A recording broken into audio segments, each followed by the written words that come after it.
Good morning, everyone. I think I'm going to get started. It is about 1 after 11.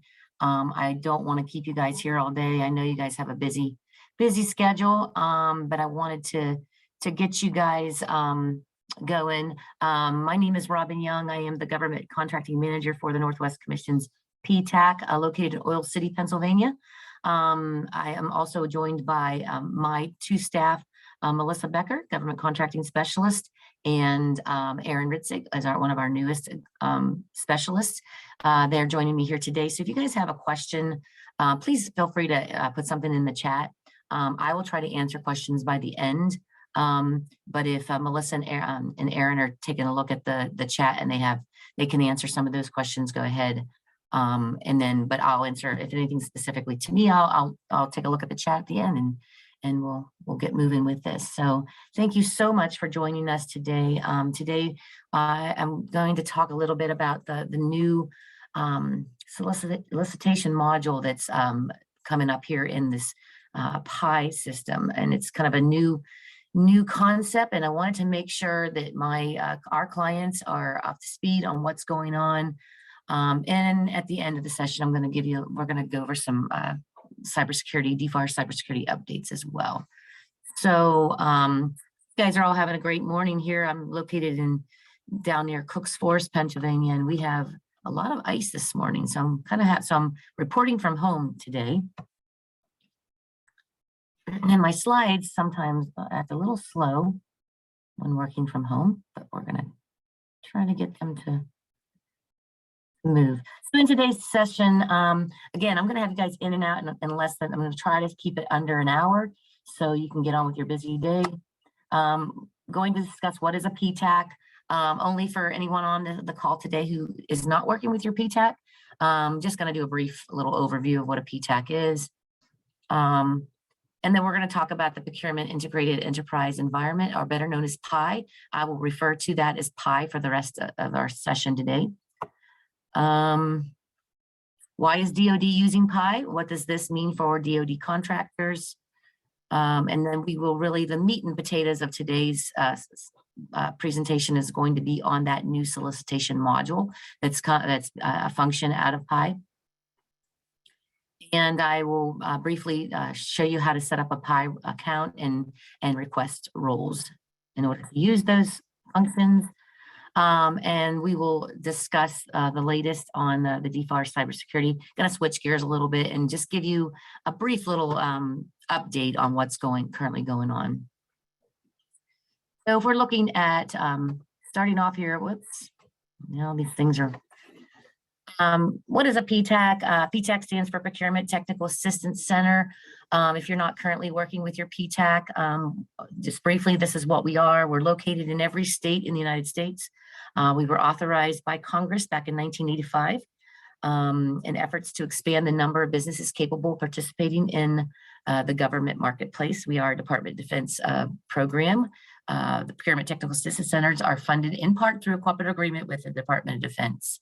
The Northwest Commission PTAC, we serve the following counties: Clarion, Crawford, Erie, Forest, Mercer, Lawrence, Warren, and Venango counties. All of our services are free of charge. We're your tax-paying dollars hard at work. We assist with federal, state, and local government markets. To become a client, just request a client form and fill that out. You can find that on our website, but you could also reach out to one of us counselors. We can get that. Here is our contact information. If I could get this just move a little faster.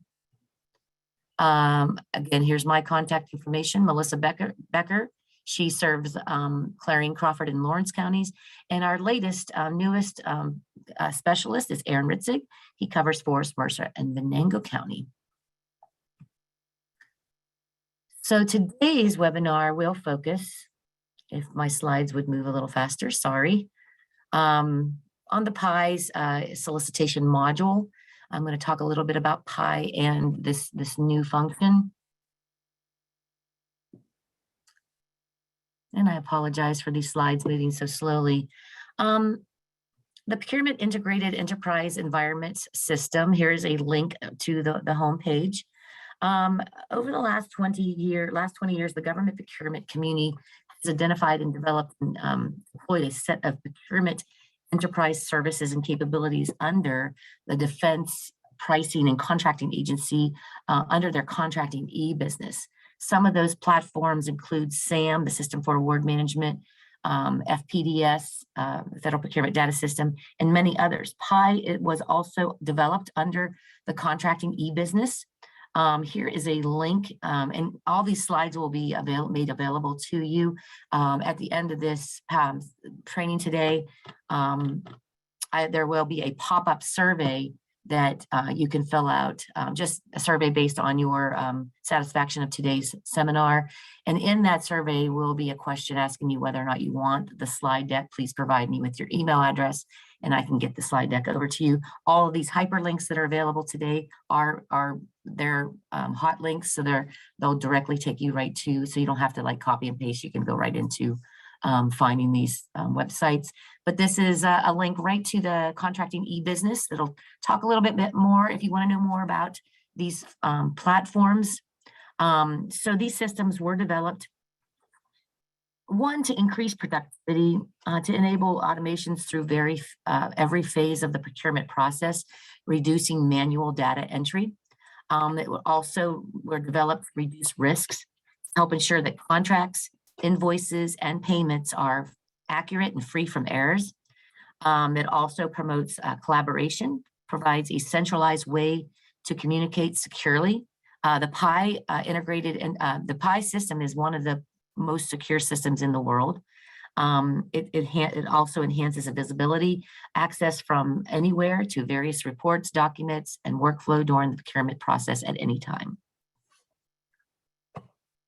So if we look at some of the PIEE capabilities, and this is a brief list of functions commonly used by DoD contractors. There's many, many more, and that previous slide has that link to all the different functions off of the PIEE.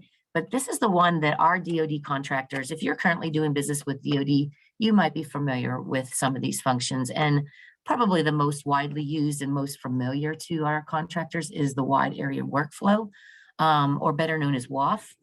This was initiated back in 2002. It allows vendors to submit your invoices and receive reports electronically on whether your invoice was accepted. Kind of gives you a report of where they are in the process of paying you.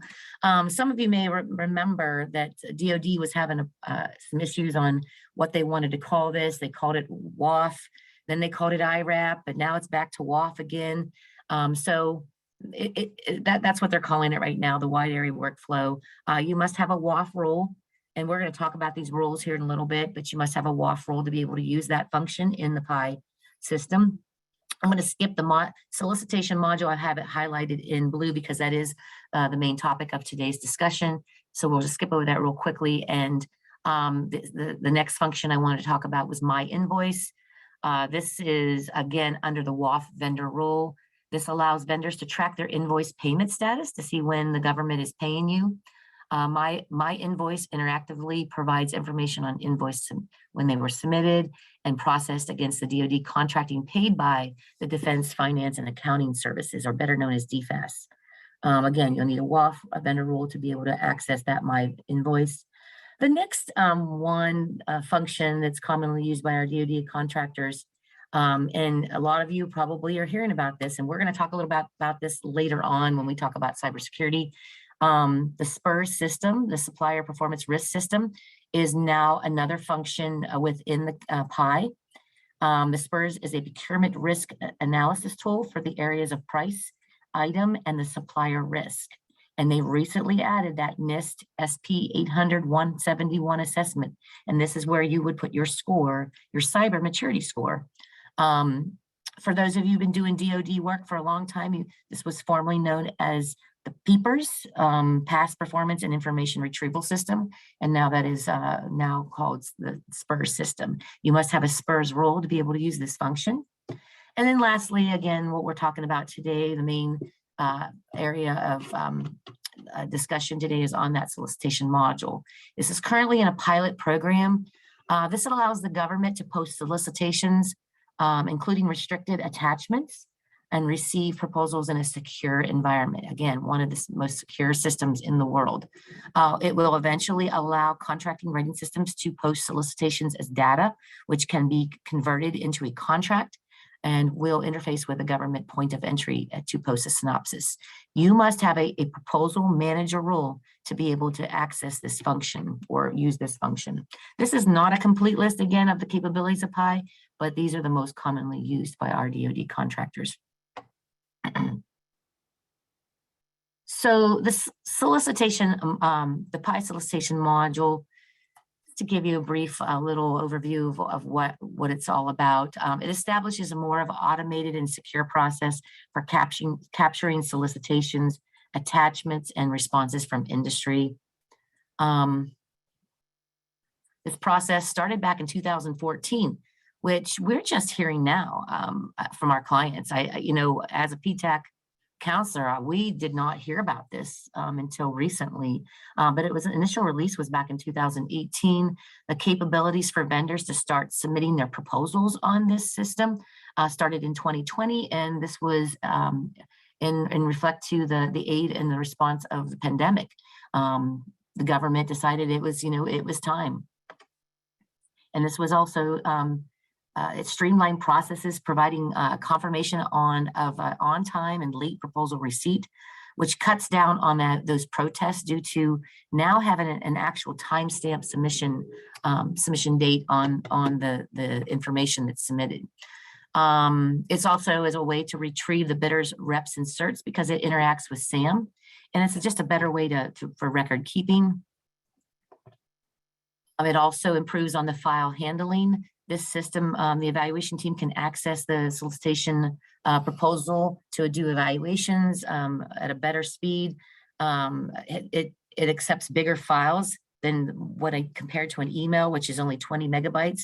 These bigger files for the PIEE system are up to 1.9 gigabytes. It also gives an unlimited amount of files that can be downloaded on the system.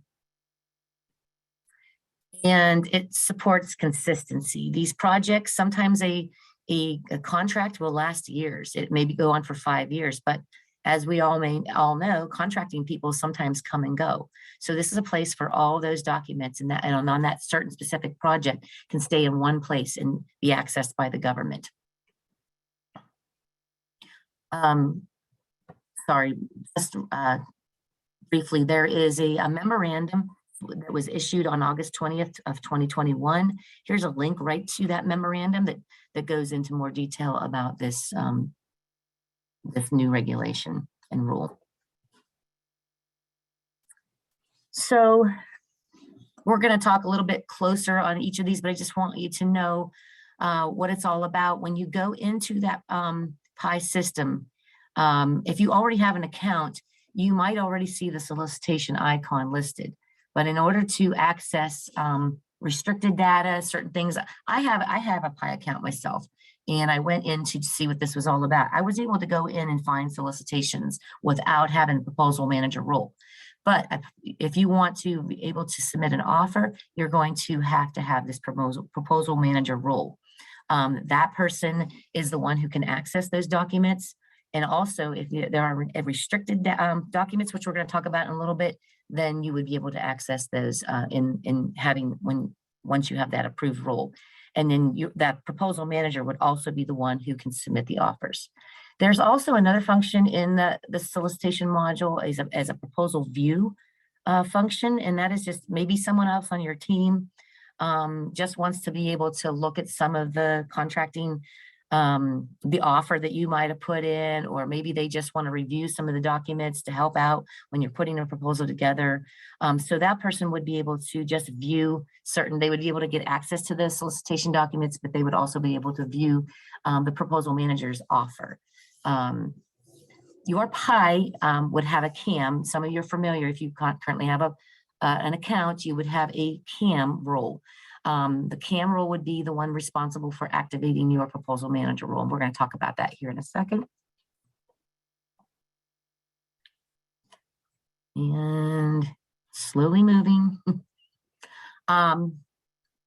So one of the things that happened to me recently is I got a call from a client who found his opportunity. It was on SAM. It was under the contracting opportunities.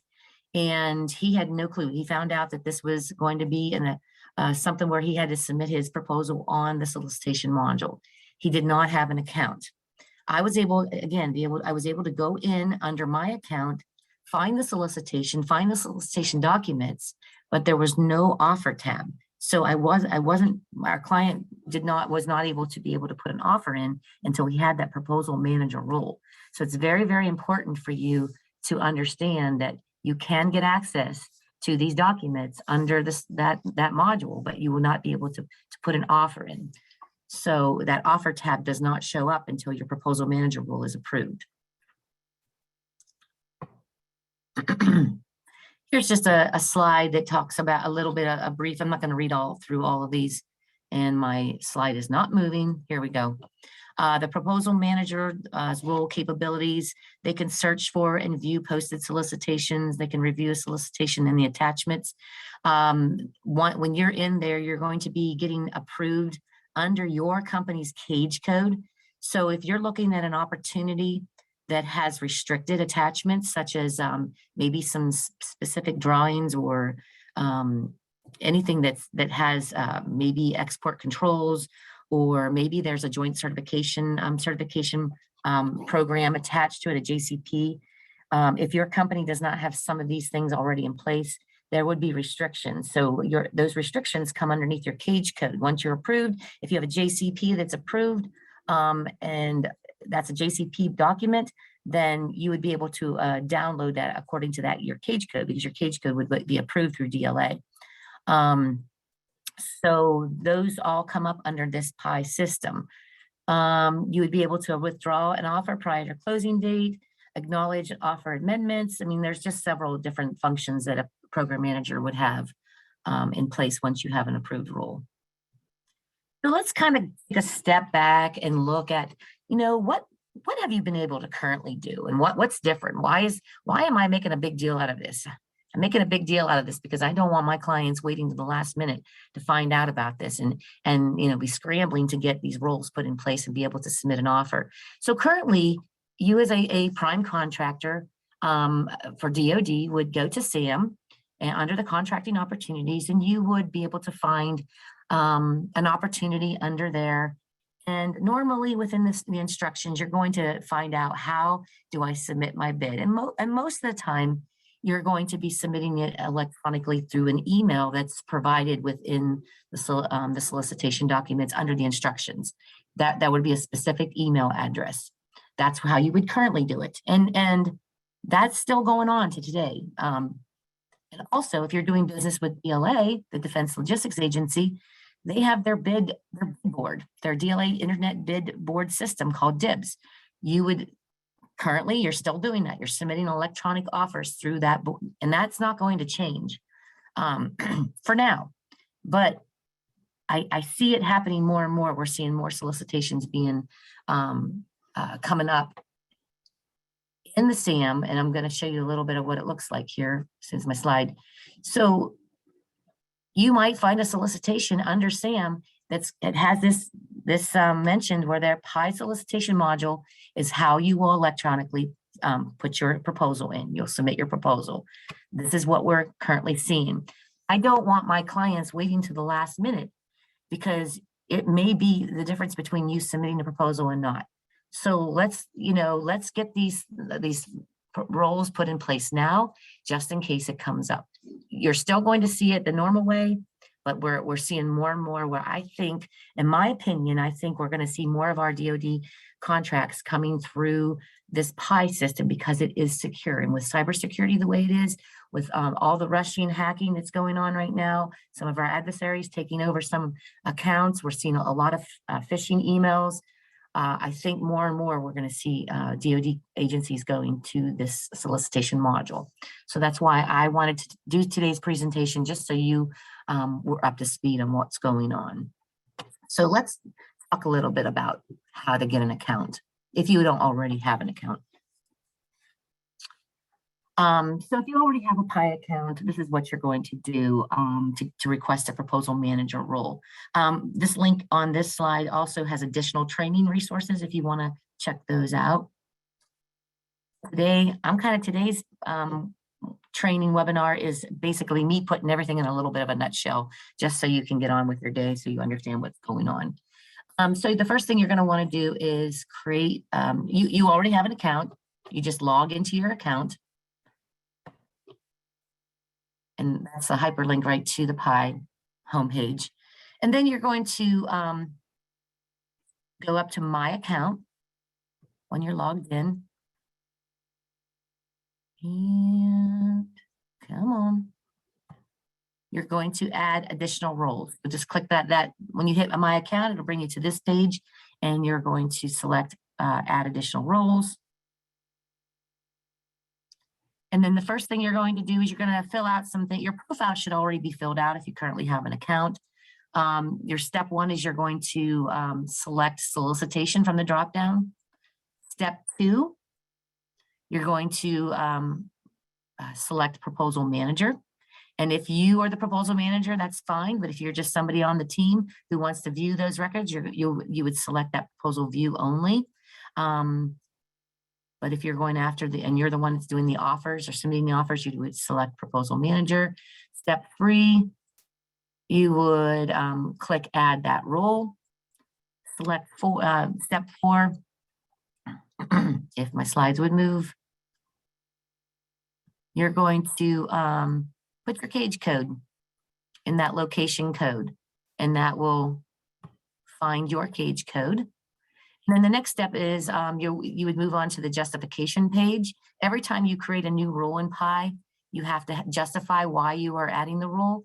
And you can use anything you want, but here's a suggestion. You can just put in requesting proposal manager role in order to bid on the DoD solicitation and gain access to supporting documentations. Now, I kind of talked a little bit earlier about the problem I had with my client who wanted to bid on an opportunity and did not even have a PIE account. So we had to go in with all those steps. We had to create a CAM. We had to, and I'm going to talk about a CAM here in a second. We had to even just create a PIE account altogether. And he needed to get a proposal manager role. So we went through all those steps, but then we called the help desk and asked them to expedite the proposal manager approval role. A CAM cannot approve their own role, and we'll talk about that in a second here. So we called the 866 number, and the help desk was able to help us expedite that because my client needed to bid on that contract ASAP, and he did not have time to wait. When I have a CAM role in our PIE account, it took over 2 weeks, or it took about a week and a half to get my CAM role approved. And that was only because I did not realize a CAM cannot approve your own role. You have to have it through the system. So you can call that number and they'll get you approved right away. So this is if you already have a PIE account. So let's talk a little bit about what happens if you don't. Your company does not have a PIE account. And first thing you're going to want to do is establish a contracting administrator manager, that CAM role, and then you'll be requesting roles. And I am moving these slides as fast as I can. So if you do not have that PIE account, you will need to register as a CAM. And you will need to find out who your CAM is in your company. These next slides will talk a little bit about that. So the first thing you'll need to do is who is your company? Who in your company is the electronic business person, point of contact? So we've been talking about PIE this whole time, but in your SIEM, in your system for reward management, when you set that up, you would have listed somebody in your points of contact as the electronic business person. And sometimes, I mean, when I'm working with clients, we're like, who do we set up as our electronic business person? What does this mean? Well, this is the person actually that's going to be taking care of the PIE. They would actually be the one who should first register in the PIE account. So maybe you've already done this. Maybe you've already set up, maybe you had a WAF account. So you don't know who your CAM is. These two roles, the electronic business person, point of contact, and the CAM should be the same person, but they don't have to be. And I'm going to show you how you can change all of this. But if you want to find out if you do have a CAM, Maybe you didn't know, maybe it's been years since you used the PIE account for your WAF. Maybe you submitted an invoice to DoD years ago. You would already have a CAM associated with your account. If you don't know who that is, you can go to the home page login, and there's a little link here where you can find out who your account administrator is. If no one shows up in the system, then it's automatically going to be your electronic business point of contact. But we're going to talk a little bit about how you can change that here in a second. Just so you know, come on. So your CAM, this is a little confusing. I'm trying to make this as easy to understand as possible. So that's why I have these different slides that talk about these. Your CAM can also be the same person that's the proposal manager, has the proposal manager role, can also be the SPERS role. I am my CAM in our account. I also hold a proposal manager role, and I also hold a SPERS role. But as the CAM, I could not approve my own roles. The system had to do that for me. The CAM does not have to be the one in charge of the proposal manager and the SPERS account. You can assign somebody else in your company those roles. But if you are, your company has somebody different being the proposal manager and somebody different handling your SPERS account, then you, the CAM, whoever's your CAM, would be the one to approve those roles. I have a little slide, a couple of slides later, that there's a link to a training, kind of a little training video to show you how you as the CAM can approve those roles for your company. Your company can have more than one proposal manager and more than one SPERS role, but you can only have one CAM per company. You must, the proposal manager and the SPERS, those two individuals also must have their own individual PIE account. And again, those roles would be approved by the CAM.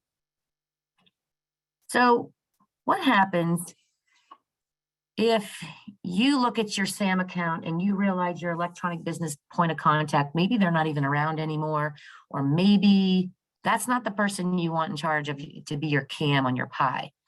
You can actually designate another person. You can switch that over, and what you would do is fill out this appointment letter. The PTAC here, we have a copy of that. You can get a hold of us and we can help you get that letter. You'd fill it out. There's an email link that you would email it right to the person through the government that help will switch that over for you. If all else fails, you can call that 866 number, but that appointment letter is what they're going to ask you to fill out. And we have a copy of that, so just let us know. And then this next slide is a slide, it'll take you to a training video. If you already have a CAM in your PIE, you're already set up, your account's already good to go, but you want to be able to know how to assign roles. Here's a little training video that you can go to help you figure out how to do that.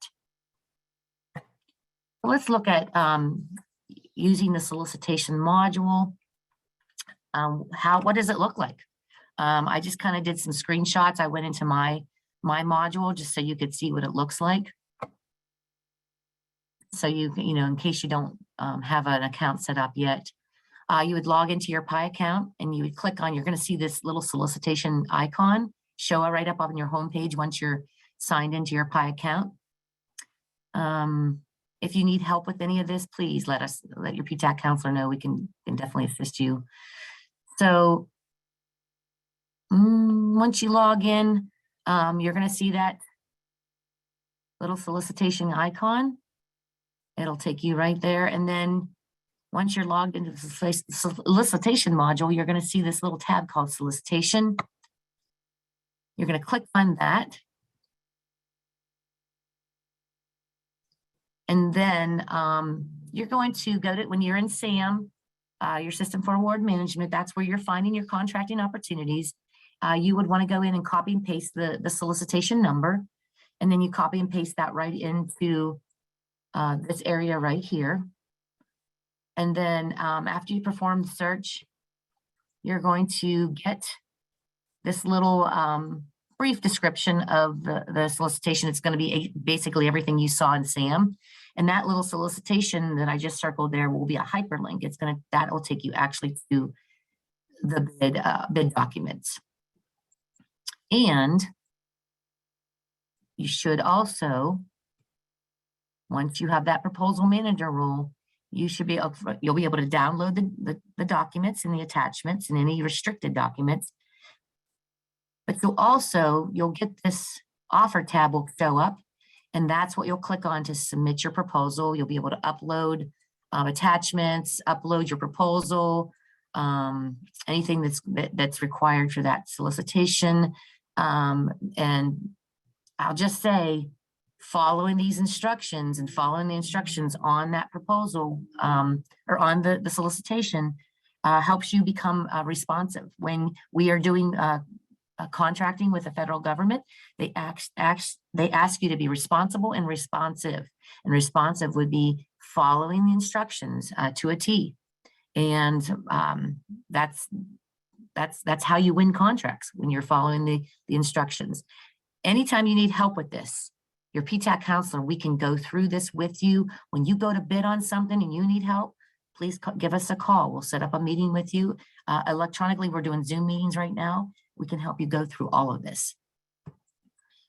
It is recommended that you use the following browsers to support this. That's what they're requesting. This came right off of the PIEE training site. And then here is a little link. If you want some more instructions on using the solicitation module, the SPURS account, these are all the different systems that are on PIEE. Here's a link that takes you directly to this page, and you can just click on the icon and it'll take you right to some training videos if you want more on that. So let's move on. We're going to switch gears a little bit. Let's see, we're running about a half an hour in, so I'm going to try. Like I said, I'm going to try to keep you guys in under an hour. So let's switch gears to the DoD cybersecurity updates. I'm going to talk a little bit about what DoD contractors need to know to be compliant currently, what's going on, and what the heck is going on with CMMC. If you have not been following this, but you've been hearing some rumors here and there, I'm going to explain a little bit what's going on.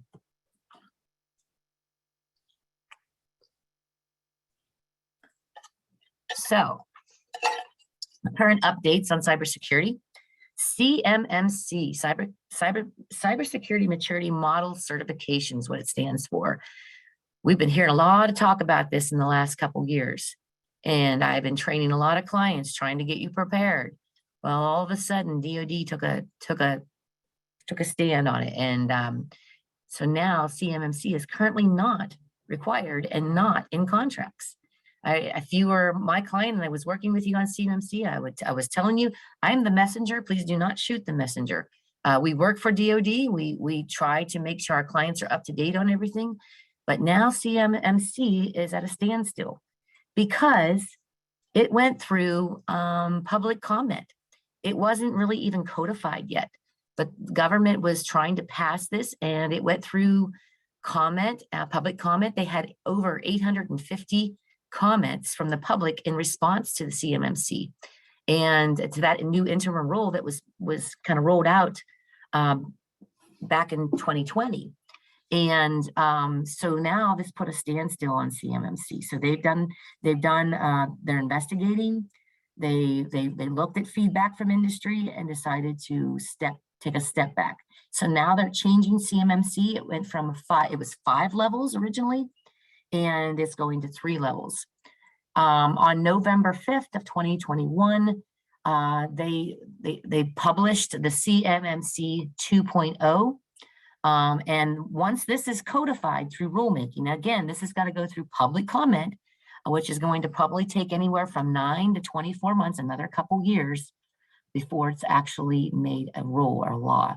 So I don't even really talk to my clients anymore about CMMC, although it is going to happen.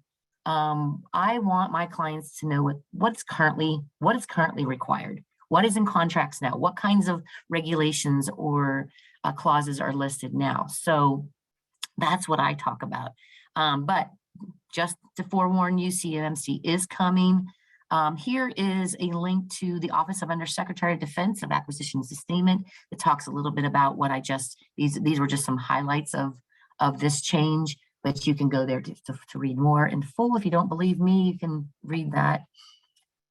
So this is kind of an overlook of what is going on. So on the left-hand side was that original CMMC model with the 5 levels. And now here on the right-hand side, you're going to see what they are now proposing. And they will go from 5 levels to 3 levels. A level 3 will be comparable to what they were considering level 5. And that level 3 was more of your more critical applications like your Northrop Grumman's, your General Dynamics, those kind of companies, those larger prime contractors. They will have to follow a NIST standard 800-172. So level 3 or level 2 on the new model will be comparable to the level 3 of what we were kind of ramping our contractors, our smaller businesses up. This will be based off that NIST 800-171. There will be third-party assessments for critical national security and annual self-assessments for selected programs. So currently now what you're doing is just self-attesting to your cybersecurity model, going out, looking at those 110 controls out of the NIST SP 800-171. Level 1 will basically stay the same. It's going to be 17 practices, and you will need to do an annual self-assessment with that. And you would still have to enter your score into SPURS. So let's just talk a little bit. Let's just go back and look at the current DoD cybersecurity regulations. These are the DFARS clauses. If you don't believe me, look at your contracts. That's 252, 204, 7012, 7019, and 7020, which came from that new interim rule back in 2020. Those are the current regulations that you will find in contracts. And here is a link right to the DFARS. You can look up those clauses, and these are what you're seeing in contracts now. Talk to your prime, talk to your contracting officers if you're confused about what you need to do.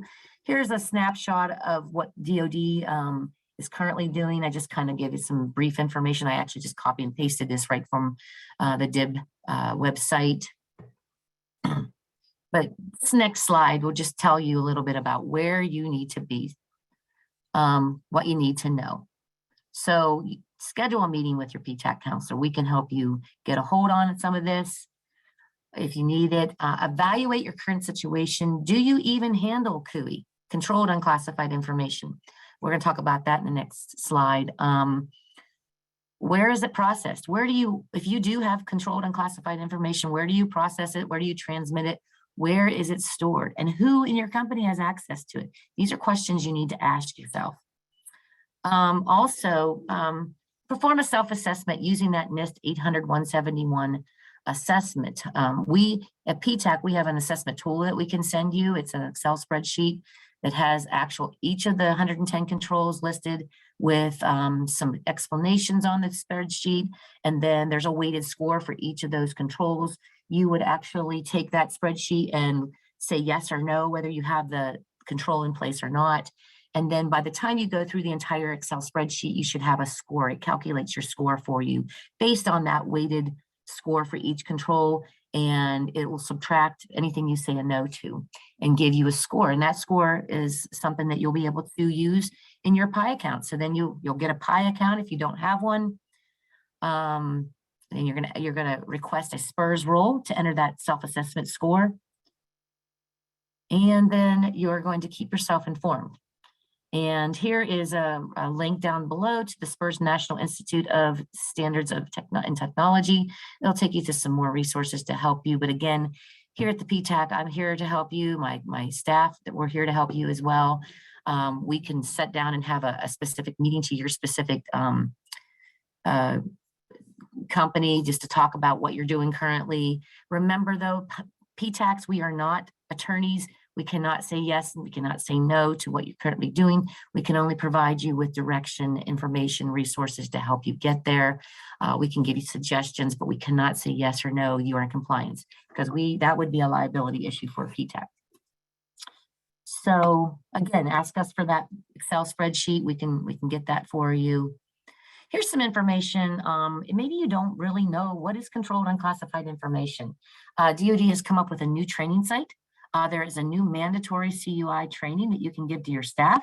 They can have them take it. They can actually print out a certificate once they're done doing that training, I would highly suggest that you do this with your staff, employees at your company. Have them take that mandatory so they understand if your company's handling controlled and classified information, they need to know what it is and how they need to control it.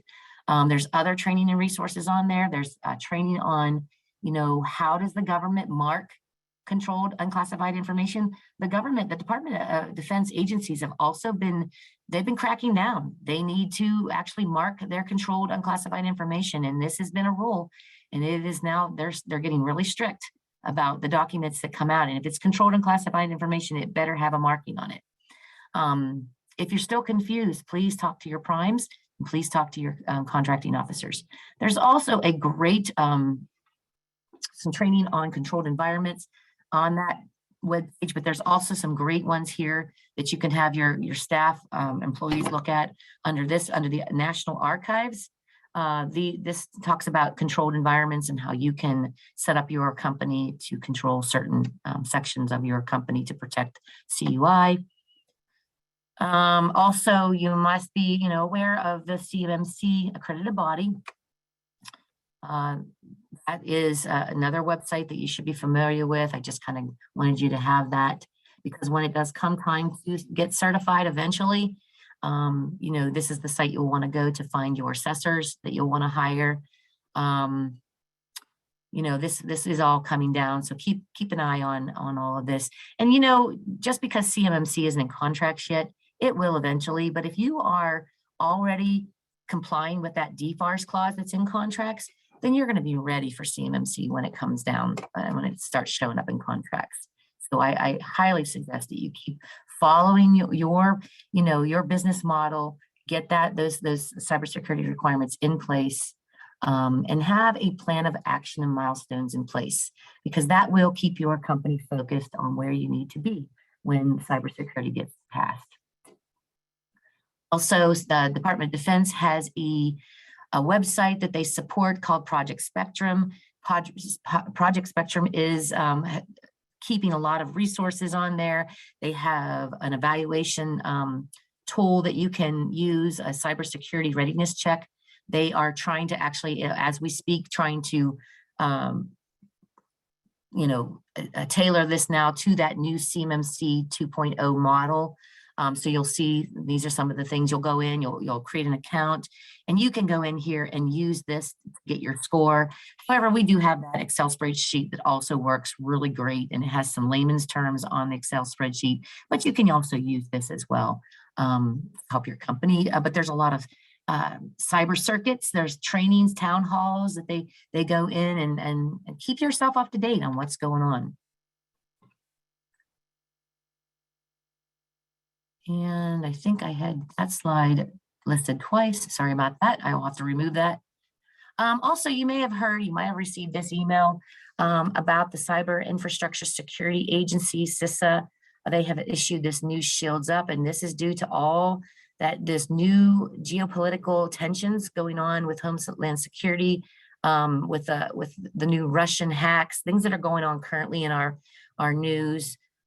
They want companies, no matter if you're doing business with DoD or not, they want companies to start protecting your assets, your putting cybersecurity measures in place just to protect your company. Here's a lot of great resources for you. I'm not going to go through all of these, but I want you to know there are great trainings on here just to protect your company. Even whether you're doing business or not with DoD, you need to protect your company assets because it's getting vicious. Our agency is seeing a lot of hacking, a lot of phishing emails coming through.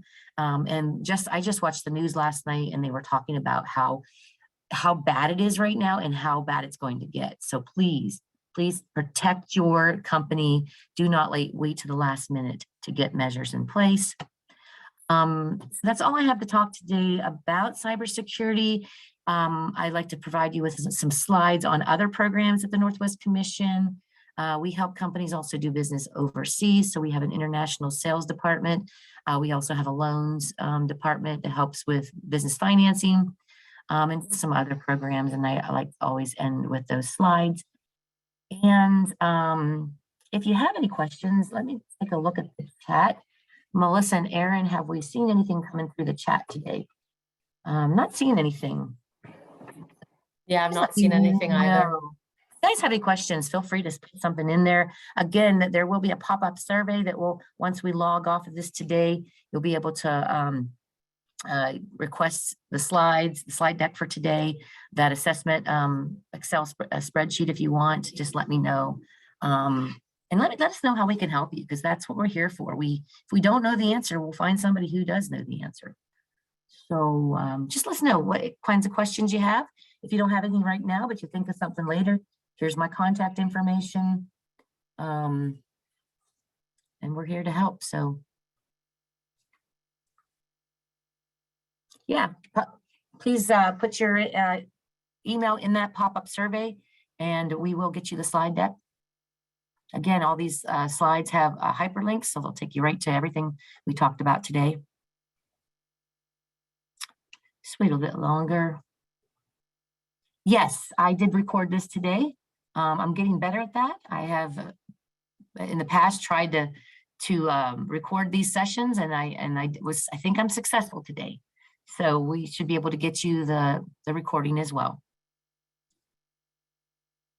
Yeah, so there's going to be a pop-up survey. So please put your email in the pop-up survey that will come up right after you log out of this webinar today. You're welcome. Thank you guys for joining us. And I think I did pretty good. I kept it under an hour. So I hope I didn't go too fast. I was trying to give you the information in a timely manner, but not go crazy as well. So